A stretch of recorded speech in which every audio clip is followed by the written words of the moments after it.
So let's continue with our topic. आपण म्हटलं होतं की आपले डॅव्सन अँड डॅनेली मॉडेल काय आहे, यांनी काय म्हटलं होतं की लिपिड बायलेअर ही प्रोटीन्स मध्ये सँडविच आहे. म्हणजे लिपिड आतमध्ये असतं आणि त्या दोन आतमधल्या लेअरच्या वरती ग्लोब्युलर प्रोटीन असतं. आता जर त्यांची ही जी त्यांची थिअरी आहे, ही त्यांनी दिलेलं मॉडेल आहे, हे जर ऍक्सेप्टेबल असतं तर काय झालं असतं की त्यांनी काय म्हटलं की इट इज ग्लोब्युलर प्रोटीन वरती आहे, तर कोणत्याच मॉलिक्युलचा ट्रान्सपोर्ट आतमध्ये झाला नसता. कारण की लिपिडची मॉलिक्युल जे आहेत ना, त्याच्यावरती पूर्णपणे ग्लोब्युलर प्रोटीनची लेअर आहे, कोणत्याही प्रकारची गॅप तिथे नाही आणि त्याच्यामुळे हे एक अनस्टेबल स्ट्रक्चर असतं. याच्यामध्ये कोणत्याही प्रकारच्या मॉलिक्युलचं ट्रान्सपोर्ट झालं नसतं. तर त्याचे फ्लोज काय आहेत ते आपण बघणार आहोतच. सो की features of Dawson and Dennelly model. Dennelly and Dawson proposed that such a membrane would exhibit selective permeability.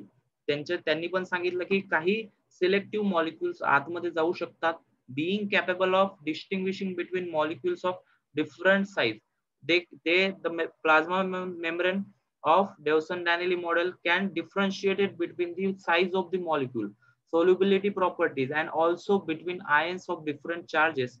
They can distinguish between each and every aspect of the molecules.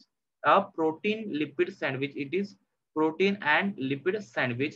Protein is globular protein is present outside the lipid layer. Lipid bilayer is composed of phospholipids having the hydrophobic tail inside and hydrophobic head outside. हे त्यांनी बरोबर सांगितलं.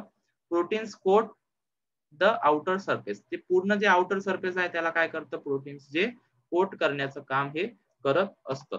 Proteins do not permeate the lipid bilayer. Lipid बायलेअरच्या आतमध्ये protein हे जाऊ शकत नाही असं त्यांचं म्हणणं होतं. म्हणजे ही जर लिपिड बायलेअर आपली असेल, if this is our lipid bilayer, त्यांच्या आतमध्ये प्रोटीन हे पेनेट्रेट करू शकत नाही. Protein can't penetrate inside the lipid bilayer, can't permeate inside the lipid bilayer. Lipid bilayer itself is a rigid structure here. The model was proposed even before the plasma membrane seen under electron microscope. Plasma membrane ला electron मायक्रोस्कोपच्या आतमध्ये बघण्याच्या आधी यांनी हे model दिलं होतं. That's why this model is not widely accepted. So आपल्याला दिसतंय की प्रोटीन्स हे लिपिडच्या वरती आहे आणि त्यांनी पूर्ण लिपिडला सँडविच करून ठेवलेलं आहे, असं डॅवसन अँड डॅनेलीने म्हटलं होतं. पण त्यांच्या मॉडेल्समध्ये प्रॉब्लेम्स काय आहेत हे आपण बघूया. It is assume that all membranes were of uniform thickness and would have a constant lipid protein layer. त्यांचं असं म्हणणं होतं की कोणताही जर सेल आपण कन्सिडर केला, if we consider the prokaryotes, if we consider the eukaryotes or other cells, that then and each type of membrane, the lipid proteins ratio are the same. There is no difference between the lipid protein ratio of the various types of cell. तर असं असू शकत नाही ना, कारण की various टाइपच्या सेलचं function various असतं. कोणतं सेल जास्त सिग्नलिंग करतं, कोणता सेल कमी सिग्नलिंग करतं. प्रत्येक सेलची रिक्वायरमेंट ही डिफरंट असते, पण त्यांनी हे सांगितलेलं नाही, त्यांना हे माहिती नव्हतं. पण त्याच्यामुळे त्यांनी काय अज्युम केलं की it is lipid protein ratio of the all the cells membranes having uniform thickness and having the constant lipid protein ratio. So that's why this model is not accepted. It is assumed all membranes would have symmetrical internal and external surfaces and not bifacial. त्यांच्याकडे internally आणि externally जे दोन्ही surface जे आहेत ते एकसारखे दिसायला असतात. त्यांचे दोन्ही सरफेस सेपरेट असू शकत नाही असं त्यांचं म्हणणं होतं. It did not account for permeability of certain substances, did not recognize the need for hydrophilic pores. त्यांच्याकडे selective permeability ही नसते. The temperature at which membrane solidified did not correlate with those expected under the proposed model. कारण की त्यांनी काय म्हटलं होतं की आता सेल्स हे व्हेरियस टेम्परेचर मध्ये असू शकतात, व्हेरियस एन्व्हायरमेंट मध्ये असू शकतात, पण त्यांचं मॉडेल हे डिस्क्राईब करत नाही. बिकॉज त्यांच्या मॉडेलनी सांगितलं की every cell membrane have the same uniform structure and external and internal symmetrical are there is a symmetry in external and internal structure of the plasma membrane असं त्यांनी सांगितलं. त्याच्यामुळे हे मॉडेल आपण ऍक्सेप्ट करत नाही. समजलं इथपर्यंत क्लिअर आहे? Davson and Danielli model simple सांगितलं त्यांनी. Okay, so let's start with our fluid mosaic model. सुरुवातीच्या लेक्चरमध्ये, या आधीच्या लेक्चरमध्ये आपण जे काही बघितलं ते सगळं आपलं येतं फ्लुइड मोझाईक मॉडेलमध्ये. ज्या काही प्लाझ्मा मेम्ब्रेनच्या आपण प्रॉपर्टी बघितल्या त्या सगळ्या कन्सिडर करायच्या आपल्याला in this fluid mosaic model. So this model is given by the scientist Singer and Nicholson and proposed in 1972 with the help of study of त्यांनी प्लाझ्मा मेम्ब्रेनचा इलेक्ट्रॉन मायक्रोस्कोपच्या आतमध्ये स्टडी केला. त्यानंतर फ्लुइड मोझाईक मॉडेल ही त्यांनी put out केलं.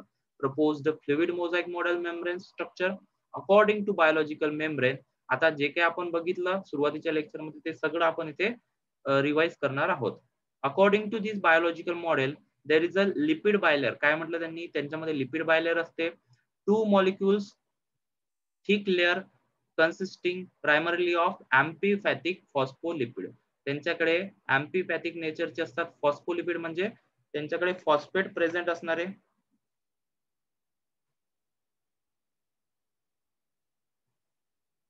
आवाज येतोय तुम्हाला?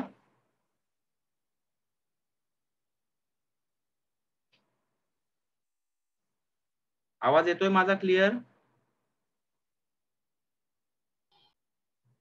So fluid mosaic model is given by Singer and Nicholson.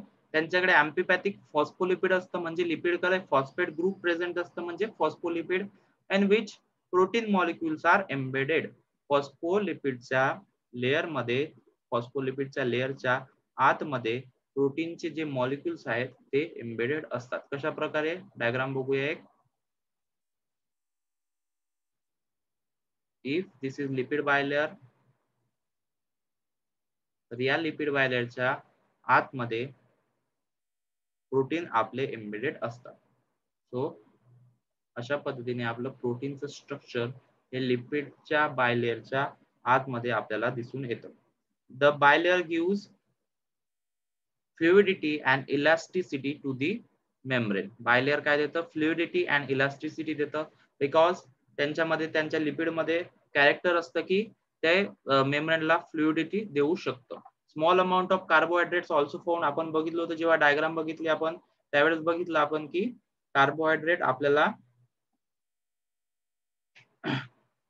कार्बोहायड्रेटचे काही some sort of carbohydrates also present in the cell membrane. काही अमाउंट मध्ये कार्बोहायड्रेट सुद्धा सेलच्या मेम्ब्रेन मध्ये हे प्रेझेंट असतं. कळलं इथपर्यंत? Yes or no? Yes, sir. Yes, sir. Okay. So this is comparison between two models, Dawson-Danelli and current fluid mosaic model, which is accepted nowadays. So this fluid mosaic model is accepted nowadays because all the properties that is given by Singer and Nicholson are stays in the nature. So Dawson and Danelli ने काय म्हटलं होतं की protein हे लिपिडच्या layer वरती असतात. प्रोटीनच्या आतमध्ये lipid हे सँडविच झालेलं असतं, लिपिड हे दबलेलं असतं. तर अशा पद्धतीने ते स्ट्रक्चर आपल्याला दिसतं असं त्यांचं म्हणणं होतं. पण सिंगर आणि निकोल्सननी पुढे रिसर्च केला. त्यांनी इलेक्ट्रॉन मायक्रोस्कोपीचा यूज करून त्यांचं प्लाझ्मा मेम्ब्रेनचं स्ट्रक्चर स्टडी केलं आणि त्यांना अशा पद्धतीचे फॉस्फोलिपिड बायलेअर दिसली आणि proteins are embedded in the membrane. Also some proteins also present on the outer surface. Also some proteins are present in the peripheral surface or inside the plasma membrane. अशा पद्धतीने त्यांनी आपल्याला fluid mosaic model हे सांगितलं. कळलं इथपर्यंत? Mosaic म्हणजे छोटे छोटे पॅचेस आपल्याला प्रोटीन्सचे इथे दिसले, मोझाईक स्ट्रक्चर दिसलं. And this membrane is fluidic in nature. आता हे मेम्ब्रेन काय होतं, हे मेम्ब्रेन आपलं स्टेबल होतं. यांनी काय म्हटलं की all the membranes of the cell membranes are uniform in nature, having the uniform globular proteins and lipid structure. पण इथे काय आहे, इट इज डिफरन्शिएटेड.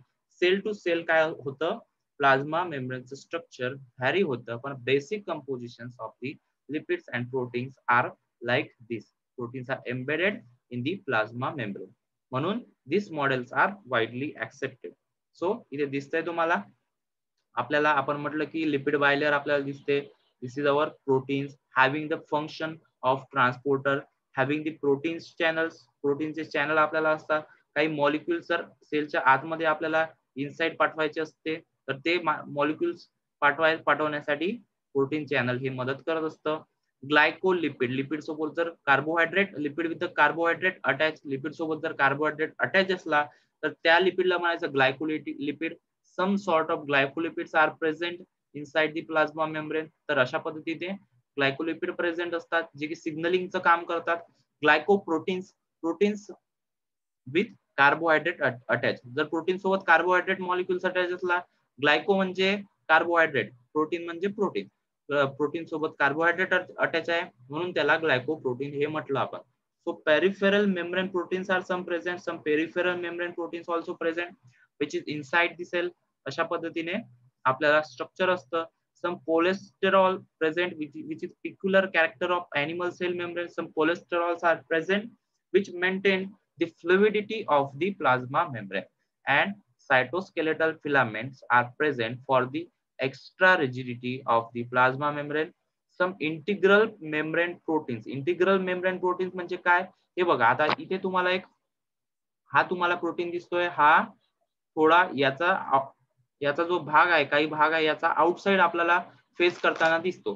पण इंटिग्रल मेम्ब्रेन प्रोटीन मध्ये काय होतं की whole proteins are embedded in the cell. No face of the proteins are expose outside. कोणताही त्याचा फेस आउटसाइड एक्सपोज नसतो, म्हणजे तो पूर्णपणे प्लाझ्मा मेम्ब्रेनच्या आतमध्ये एम्बेड झालेला असतो. So this is integral membrane protein.